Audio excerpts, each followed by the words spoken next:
राजस्थान सरकार के प्रतिनिधि के तौर पर मैं आप सब लोगों को मोदी जी की गारंटी देने आया हूं कि ये 5 साल चूरू लोकसभा केवल 8 विधानसभा क्षेत्रों के लोगों के मान सम्मान स्वाभिमान के लिए 5 साल के आप भाई देवेंद्र झाझड़िया को जिता देना। मैं राजस्थान सरकार की हर एक योजनाओं से किसी व्यक्ति को वंचित नहीं रहने दूंगा। ये राजस्थान सरकार का गारंटी देने के लिए आया। और मैं बात करता हूँ शख्सियत की, जिनको जीने के लिए हम सब के बीच में उपस्थित है, जिनके हाथ में वो दिव्यांग है।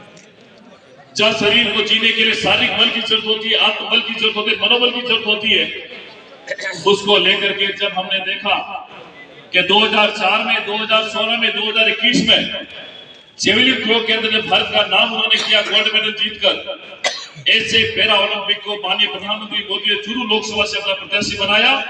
मैं सोचता हूँ इससे बड़ा सौभाग्य चूरू लोकसभा क्षेत्रवासियों का नहीं हो सकता। जो सम्मान चूरू के लोगों का उन्होंने किया माननीय प्रधानमंत्री मोदी जी ने, अब हमारा वापस ये सपना है, हमारा आह्वान आप सब लोगों से है, आइए हम सब मिलकर इस चूरू के विकास के लिए, चूरू की जनता के कल्याण के लिए, जो राजस्थान सरकार के माननीय मुख्यमंत्री जी का अंत्योदय से सूर्योदय का सपना है, संकल्प से सिद्धि का सपना है, उसको पूरा करने के लिए प्रधानमंत्री मोदी जी का विकसित भारत का सपना है। 2029 तक मैं आपसे इस बात का निवेदन करना चाहता हूँ कि 2024 से 29 का ऐतिहासिक कार्यकाल विश्व की इस धरती पर होने वाला है, जब 30वीं बार प्रधानमंत्री मोदी जी बनेंगे। ऐतिहासिक कार्यक्रम होंगे, ऐतिहासिक जो उनके निर्णय होंगे, उसके आधार पर भारत 5 से 30 अर्थव्यवस्था बनेगा, विश्व की सबसे बड़ी आर्थिक शक्ति बनेगा, सैन्य शक्ति बनेगा। उसमें यहाँ के देव पुरुष आप सब लोगों से लेते अपने अपने अमूल्य मत का प्रयोग भारतीय जनता पार्टी के पक्ष में करें। मैं आप सबसे निवेदन करता हूँ कि हम सब लोगों को मिलकर आज से ही संकल्प लेना है कि जब चुनाव की तारीख हो, जब तक चुनाव पर अपने बूथ के वोट नहीं मिल जाए, तब तक हमको नीचे नहीं बैठना है। हम सबको मिलकर काम करना है। इससे पहले 10 वर्षों के इतिहास में जब माननीय प्रधानमंत्री मोदी ने जो काम किया है भारतीय मान सम्मान स्वाभिमान के लिए, उसको बरकरार रखने की जिम्मेदारी आप लोगों के कंधे पर है। मैं नाटो विधानसभा में घूमा हूँ, मुझे कोई शक नहीं है कि हम लोग अधिक से अधिक वोटों से जीतेंगे, लेकिन हमको मेहनत करने की आवश्यकता होगी। और मैं एक बात जहां जाता हूँ वो कहता हूँ, ये चुनाव सड़क, पानी, चिकित्सा, शिक्षा, बिजली, उद्योग, व्यापार के आधार पर होते हैं, लेकिन 2024 का ये लोकसभा का चुनाव रोटी कपड़ा मकान के लिए नहीं होगा। ये तो हम सब लोग अपने जीवन में करते हैं, लेकिन एक बात का प्यारे बंधु ध्यान रखना कि जब रोटी कपड़ा और मकान की सिर्फ हम लोगों ने चिंता की और जब हमने धर्म की चिंता नहीं की, तो मैं कहता हूं कि जब धर्म जब कमजोर हुआ है, तब हम सबकी रोटी छीन ली गई है, मकान खाली करवा दिए गए और हमारे यहाँ कपड़े भी उतार दिए गए हैं। इसलिए रोटी कपड़ा मकान की चिंता के साथ साथ धर्म की चिंता करना, और उस धर्म की बात मैं करता हूँ जो माननीय प्रधानमंत्री मोदी का सपना है, सामाजिक सद्भाव का, भारत के विकास का, आपस में एक दूसरे के सहयोगी होने का, आत्मनिर्भर भारत का, ये सपना प्रधानमंत्री मोदी जी का है। हम सब ने देखा होगा पिछले 10 वर्षों में जो काम हुआ है, एक भी करप्शन का आरोप प्रधानमंत्री मोदी की सरकार पर नहीं लगा है। लेकिन इससे पहले यूपी की सरकार का देख लेना, 10 वर्षों में घोटालों की सरकार रही, उसका नतीजा ये रहा कि भारत जो विकसित देशों की श्रेणी में माना जाता था, एक गरीब देश की दुनिया में जाना जाने लगा। इसलिए आपसे निवेदन है कि 10 सालों के कार्यकाल के आधार पर आज पूरे विश्व के अंदर भारत की जो मान सम्मान प्रतिष्ठा बढ़ी है, ये प्रधानमंत्री मोदी के साथ आप सब लोगों के सामर्थ्य का पुरुषार्थ का परिणाम है। इसलिए ये जो चुनाव होंगे, 1 महीने के लिए कमर कस के हम सबको मिलकर काम करना होगा।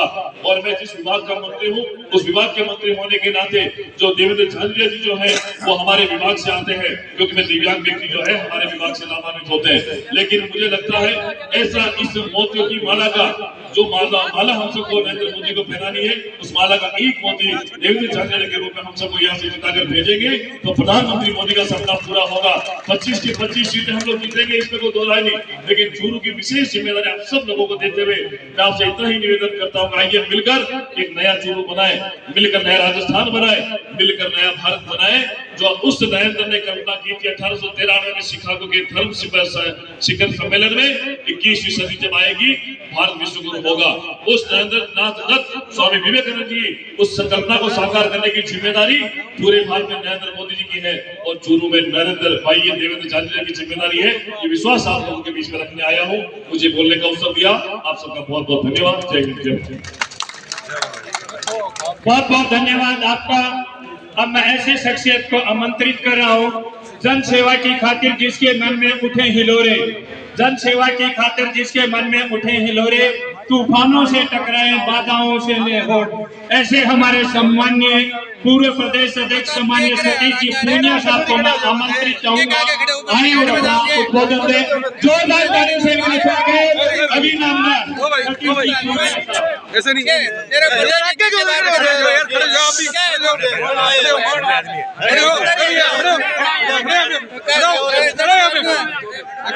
रहा है क्या बोलो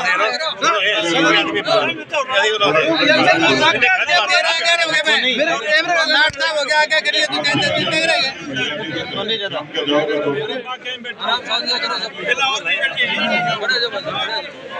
मेरा तो कैमरा घणो ही आगे है कैमरा करो आगे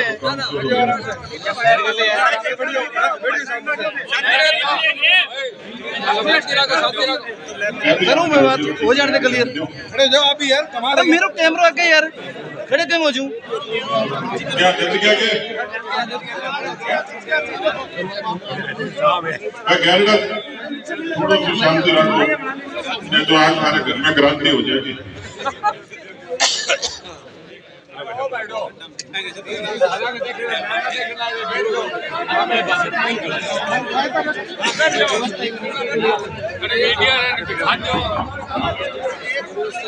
समस्या यही तो है समस्या यही तो है मेरा कैमरा जमा मंच के कैमरे का कैमरा क्या ठीक है अरे आज भी करण जो आपको भी काम है अपना कैमरा ठीक ठीक हो आपको कोई दिक्कत नहीं है ठीक है थोड़ी आन की तसल्ली हो जाए काका बैठ जा बैठ कटे जागो लोकसभा में देवेंद्र जागो तो बैठ जाएगा यार खावा गया ने साहब को बात है कि आगे खड़े हो गया अरे तुम हो बे चलो आप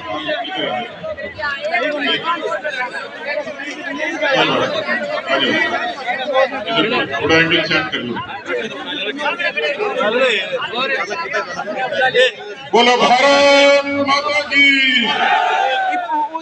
होगी नहीं बात जो फिर कैमरा बिना देख लग रहे भारत माता की वंदे वंदे वंदे मातरम जय श्री राम वंदे मातरम जय श्री राम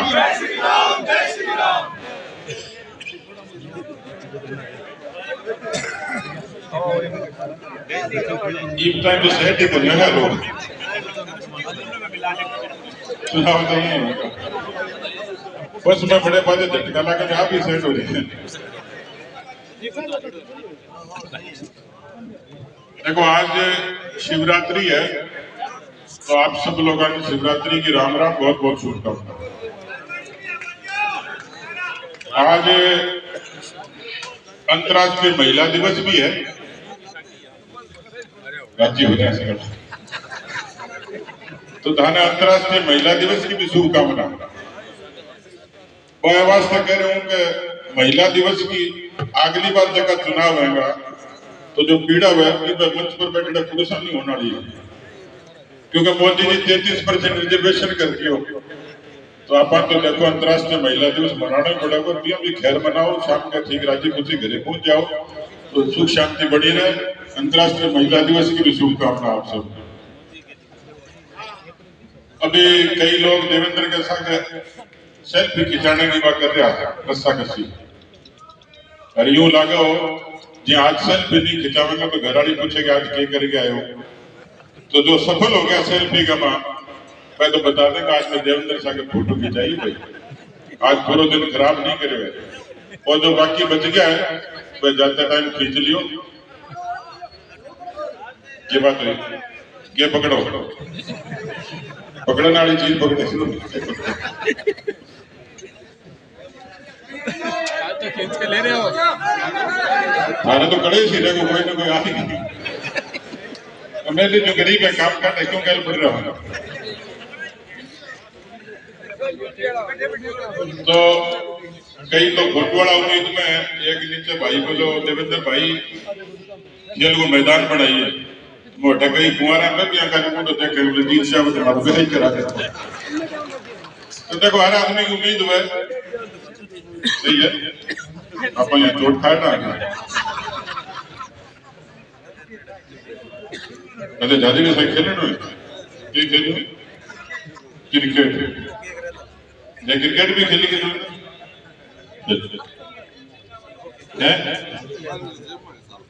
हाँ बीजा वास में ये बात तो देवेंद्र जी ने ठीक याद दिला दी।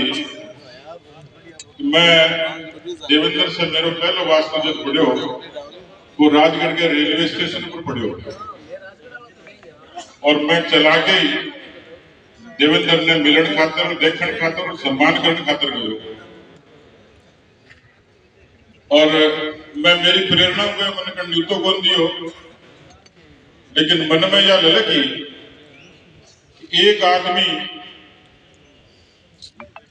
जगह को दुर्घटना में हाथ कट गयो और जो एक छोटे से जयपुरी गांव में पैदा हुए और जने दुनिया की दूसरी धरती पर तिरंगा को बांध कर राष्ट्र को गान करवायो मैं आदमी को फर्ज हो गए सबसे पहले मैं नमो स्वागत करता और मेरे से ज्यादा खुशी कोई नहीं बोली। मेरे ख्याल से 25 साल की बात होगी जब पूरी 25 सिल्वर जुबली होगी। अब भाइयों देखो मैं भी थारो भाई हूँ बेटा हूँ और देवेंद्र भी भाई धरती को लाल है। हमारी सिल्वर जुबली को आनंद जल्दी आओगे जब भाई देवेंद्र ने चूरू जिले की पूरी जनता कार्यकर्ता 5 लाख से जिता के और वो तिलक लगाओ। मैं अभी देखो एक गाड़ी के पीछे लाग देश में नरेंद्र और चूरू में देवेंद्र। अब कई बार नारा तो और कोई कौन है बालों फेंकनी है बीच में यहाँ तो जोड़ा में तो कई मिल जाएगा जमाराम ने जोड़ दूंगा बड़ी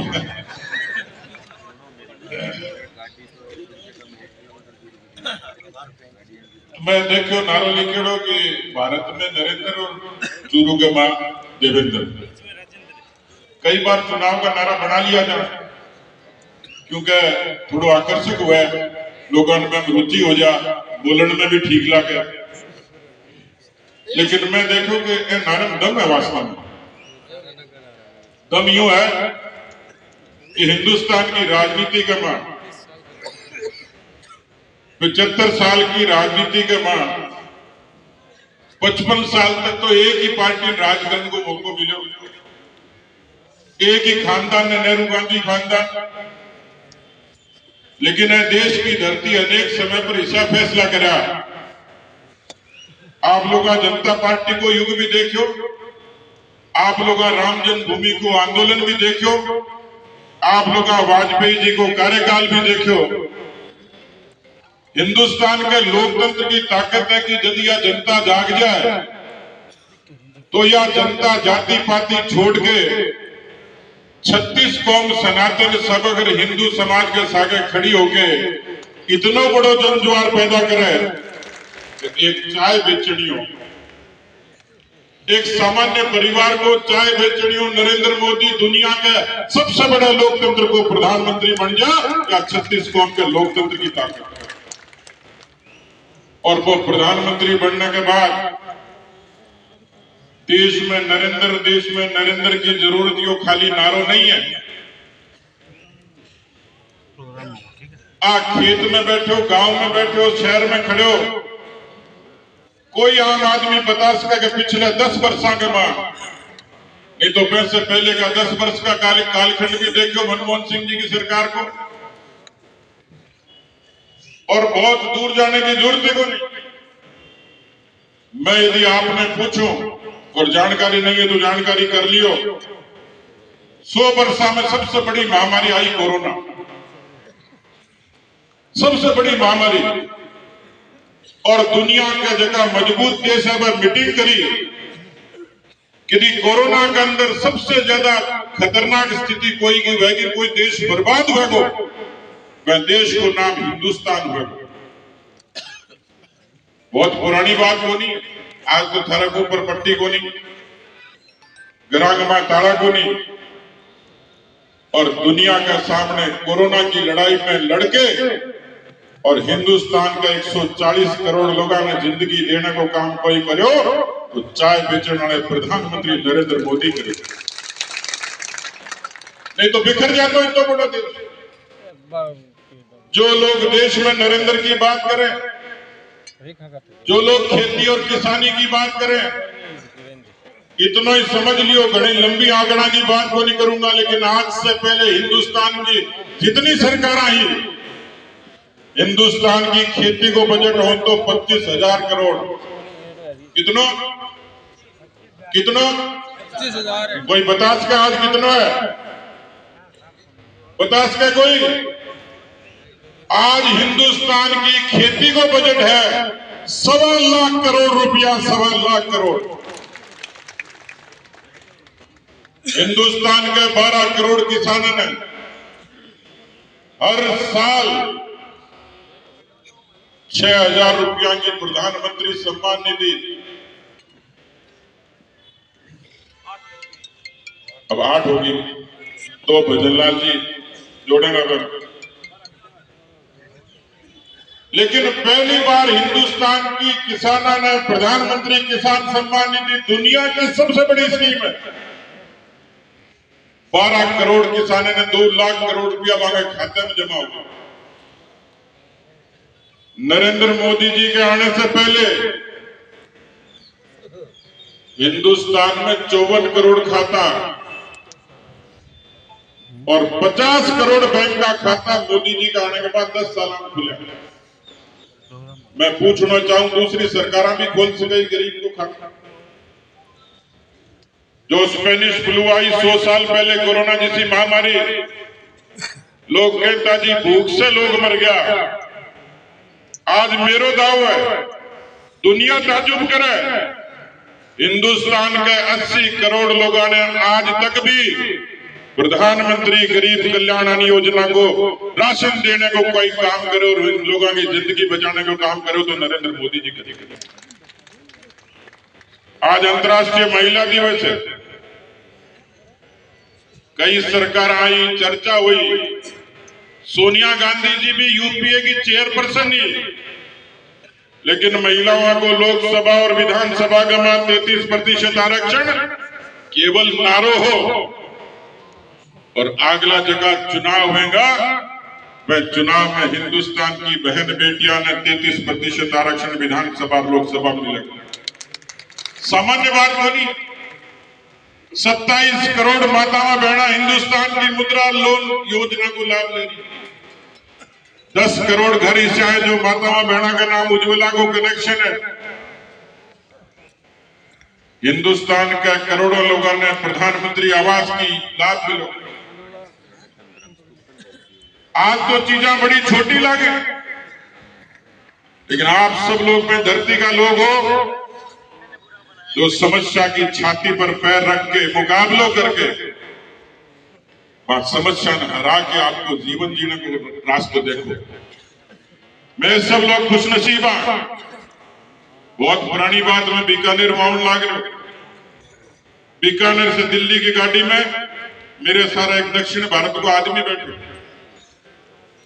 बातचीत होने लगी, पूछने लगे, बोलो जी खेत तो लंबा लंबा दिखे पर खेती कौन दिखे? तो पूछो, बोलो यहाँ किस बात की खेती होती है? मैंने कहा ये चूरू जिले की धरती है, यहाँ शहीदों की खेती होती है, शहादत की खेती होती है। इसी बारानी धरती में समस्याओं से किसान लड़ता और किसान के घर का बेटा जब सीमा पर खड़ा होता तो इस भारत की आन बान शान की रक्षा होती है। ये चूरू जिले की वो धरती है। मुझे वो गौरव मिला कि कारगिल की लड़ाई में सर्वाधिक शहीद कोई हुए तो राजगढ़ तहसील और चूरू जिले के वे जाबाज लोग थे। मुझे उनके अंतिम संस्कार में जाने का मौका मिला और मुझे दुख भी था, लेकिन गौरव इस बात का था एक भी जवान ऐसा नहीं था जिसकी पीठ पर गोली थी। हर जवान के छाती पर गोलियां थी जिन्होंने पाकिस्तान के उन लोगों, दुर्दांत लोगों की गोलियां अपने सीने पर झेली और भारत मां की आन बान शान की रक्षा की। इसलिए चूरू की बारानी धरती चूरू की शहीदों की धरती, जिसने हर बार चूरू में लोकसभा का मान किया। आपने उस तिरंगे की भी शपथ खाई। चौराहे और चौपाल पर आप चर्चा करते थे कि कोई माई का लाल पैदा हो जाए जो इन आतंकवादियों पर नकेल डाल दे। आतंकवादियों पर नकेल डलेगी जब 370 खत्म हो जाए। आपने अमित शाह जी का, केंद्रीय गृह मंत्री का भाषण सुना होगा, जिन्होंने कहा भले ही जिंदगी चली जाए लेकिन 370 को खत्म करेंगे। किसान भाइयों, नौजवान भाइयों, आपके मान के लिए 370 खत्म हुआ। मैं आया तो सब लोग राम राम ही कर रहे थे। जन्म में, परण में और मरण में राम का नाम लेते। कई बार तो मजाक में क्या कहेंगे तो राम ही निकल गए। राम निकलो कांग्रेस के। और ऐ बात की भी चर्चा करता और कांग्रेस ही थारो मजाक ही करता। क्या बीजेपी वाला नारा ही लगा हुआ है, रामलला हम आएंगे, मंदिर वहीं बनाएंगे। कोई मंदिर कौन बताना, और बनाओ का तारीख बताओ। तारीख भी बताई। देश ने नहीं, दुनिया ने देखा कि सनातन समग्र हिंदू समाज और पूरी दुनिया के करोड़ों भारतवंशी जिस राम की महिमा का मंडन करते हैं, अयोध्या की पवित्र भूमि पर भगवान राम का भव्य मंदिर बना कि नहीं बना? अरे बना कि नहीं बना? तो आपकी तरफ से जोरदार नारा जय श्री राम का आना चाहिए। मैं तो लगा चुका, और मुझे ये सौभाग्य भी मिला आपके बेटे को कि दोनों बार की कार सेवा में राम जी का काम करने का अवसर मिला। उस दिन, जिस दिन शिलान्यास हुआ, उद्घाटन हुआ, मेरे से ज्यादा खुशी किसी को नहीं हुई होगी। और इसलिए ये चुनाव न किसी व्यक्ति का है, न किसी जाति बिरादरी पंथ का है। ये चुनाव भारत के स्वाभिमान का है। ये चुनाव चूरू जिले के उन लाखों कार्यकर्ताओं के स्वाभिमान का चुनाव है जो तिरंगे का मान करना जानते हैं, जो रामलला का जोरदार जय घोष करते हैं, शंखनाद करते हैं। और इसलिए देश में नरेंद्र, क्योंकि उस नरेंद्र मोदी ने गरीब के आंसू पहुंचने से लेकर भारत माता की महिमा का मंडन किया है और भारत माता के उस गान का गुणगान किया। चूरू में इसलिए नरेंद्र, क्योंकि मैं पूछ रहा था भाई देवेंद्र से कि आपको खिलाड़ी के तौर पर खूब मेडल मिले, खूब सफलता मिली, लेकिन आपको सबसे पहले सबसे ज्यादा खुशी क्या हुआ? मित्रों, आप सुनोगे तो ताज्जुब होगा। मैंने देवेंद्र से उस सवाल के जवाब की अपेक्षा नहीं करी थी। एक छोटे से गांव में, साधारण परिवार में, गरीब परिवार में जन्मा हुआ, एक हाथ से दिव्यांग।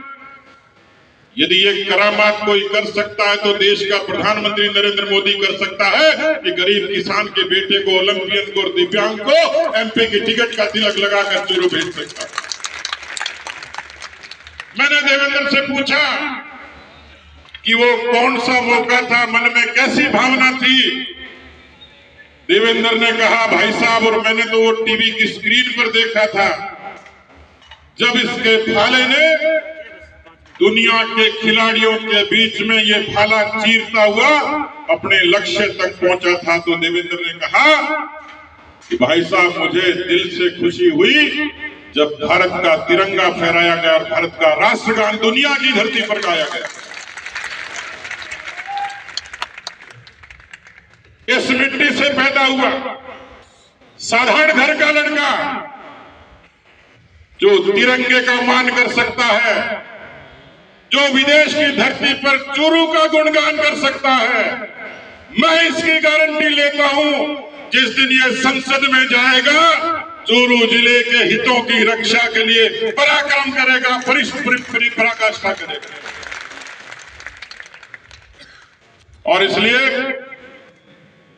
मैं यहां पर आप लोगों के बीच में इसलिए आया हूं, मेरा यहां कोई राजनीतिक हित नहीं। बेटे के नाते, भाई के नाते यहां पैदा हुआ। मैंने तो कभी कल्पना नहीं की, तो मैं तो एक सामान्य से कार्यकर्ता की तरह काम करता था। भारतीय जनता पार्टी किसानों के परिवारों का कैसा मान करती है, सोशल मीडिया पर कोई कैसे लिखे, मुझे उससे सरोकार नहीं है। लेकिन मैं तो बेवड़ गांव में पैदा हुआ, मेरे पुरखों ने कभी कल्पना नहीं की थी दुनिया की सबसे प्रदेश अध्यक्ष पार्टी किसान के बेटे को बनाए।